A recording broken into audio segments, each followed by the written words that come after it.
just in relation to your specific area, the line-out, have you been pleased with the progress that you've made throughout the course of the Six Nations Championship? Yes, I think some parts of it have been good, some parts of it have been poor.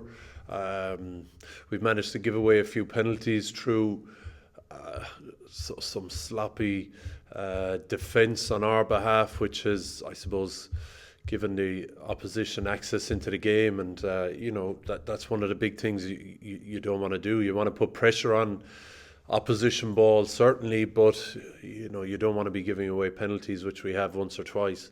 But it's been good. The calling's been good. The players are really impressive, the way they take ownership and they run the operation. So you're just trying to facilitate them and trying to, trying to help them see what you can see with the benefit of a video. You want them to be able to see it under pressure in a game and see it quickly and call it quickly, whether that's defensively or in attack. But the group are great, particularly the second rows. Everyone, Ultan Delan, Ryan Baird, since he's come in, is really diligent. James and Hendy have been doing it a long time and they're very good to be prepared. And Ty Byrne assisting them as well. So it's been enjoyable working with them. They have a massive appetite for work. The second rows in the group, they tend to do an awful lot of video. They tend to prepare a lot. They tend to think about the other guys who line out isn't the be all and end all of their week. They try and simplify things for them. So it's been great working with them. Do you have to be smarter? Is that something that you've tried to do in terms of training when you're coaching them with, you do a bit of work and then you go look at the video and then go back to work again? Yeah, I suppose you're trying to simplify things all the time, and you're trying to see things very quickly, and very often the only way you can see things quickly and call it quickly is experience. It's seeing it time and time again.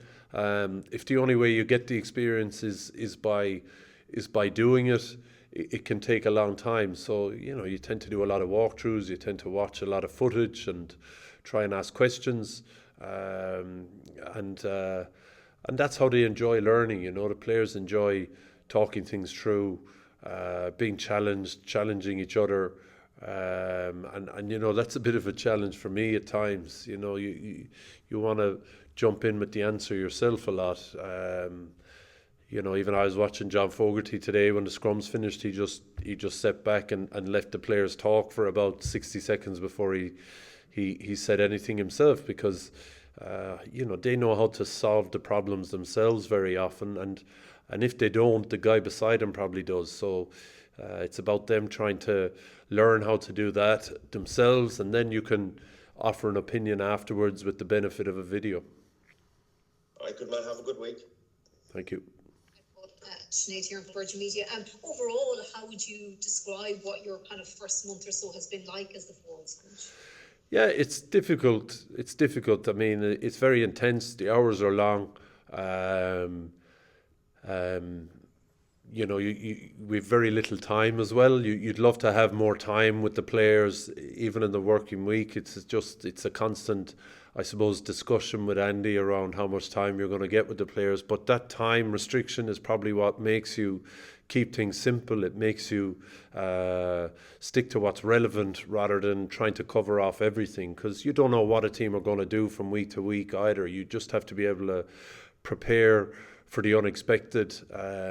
So that's probably the biggest challenge, I think, is just trying to get time with the players, trying to prepare for I suppose the critical few moments in the game rather than trying to cover everything. And sometimes you have to go into a game knowing you haven't everything covered off, and knowing that the players are clever enough to solve problems on the go. But I must say I find that really challenging. I think it's a challenge for every young coach, is to want to cover everything, and Andy is good at putting the reins on that. Will this Sunday's game against Scotland, be the real litmus test of how much progress you've made? I think every game is a litmus test. The first game against Wales was incredible. I couldn't believe, after 15 minutes we were we probably lost, one of the best line-out jumpers in the Six Nations. So it's been a real challenge around every single corner. But there's no doubt Scotland are an excellent side. I think any team that's coached by Gregor Townsend always attacks really well, and going back to his Glasgow days, they always have an incredibly physical edge. You think sometimes if a coach is into attack, his teams won't have a physical edge, but every single Glasgow team I played back in the day were excellent attacking sides, but they were physical as well, and it's the same with this Scottish team now. So much of the good attack, I think, in the Autumn Nations and in the start of the Six Nations has come from Scotland. And then they're very, very physical as well. It was a fantastic performance by them against England in the first game. Excellent set-piece performance, which laid a real solid foundation for them to go on and win. So it's a massive test. These next 2 weeks against a resurgent, confident Scottish side and an English side that we've struggled against in recent months and years. It's a real tough challenge now the last 2 weeks. Hi, Paul. I'm just wondering, can you give us an injury update? Andy said he was expecting everybody to be fit at the start of the week. How is everybody there? Yeah, Did everybody train fully? Josh van der Fleer is just going through return to play protocols, but everyone else has trained and is available for selection. And Josh is not available, is that what you're saying? No, he's going through his return to play protocols, so he might be, I'm not sure. For the last few times Ireland have gone into this fixture, there's been an understandable sense of confidence between previous results and overall form.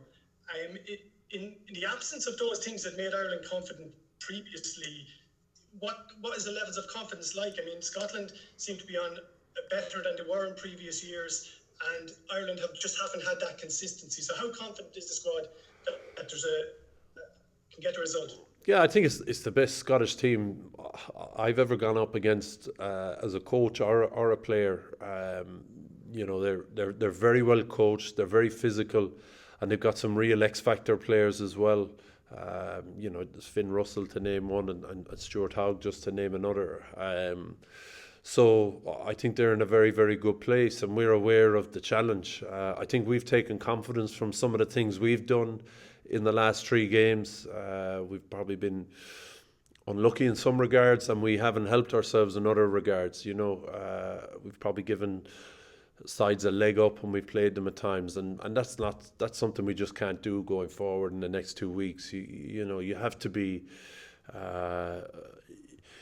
hard to beat. You can't give things away to teams, and unfortunately we've done that a little bit. And in the next 2 weeks, that's probably one of the most important parts of what we have to deliver. We have to be hard to beat. We can't give things away. We can't give teams a leg up, because this Scottish team will take advantage of that. Paul, Justin Tracy, RT. Paul, you're just touching on it there.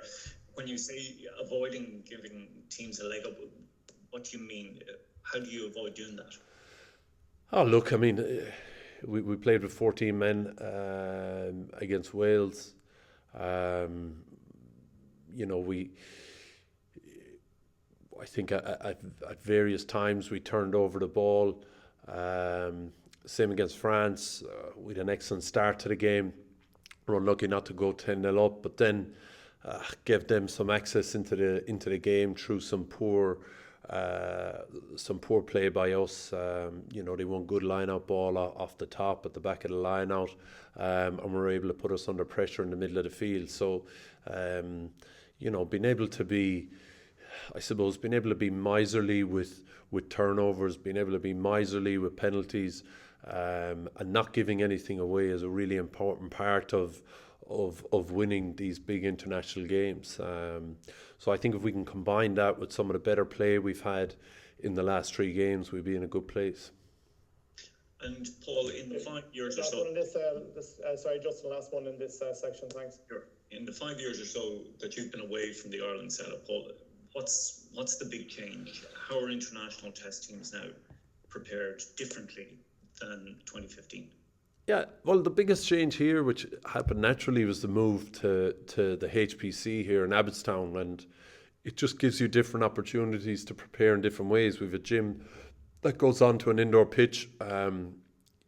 We've I suppose TVs pitch side, so we can do a lot of work where we can walk through a lot of things. We can come out of the gym, we can go to an indoor surface, and we can rec through or walk through some things. And it saves a lot of the work that's done on the field. It gives you a lot more opportunities for clarity.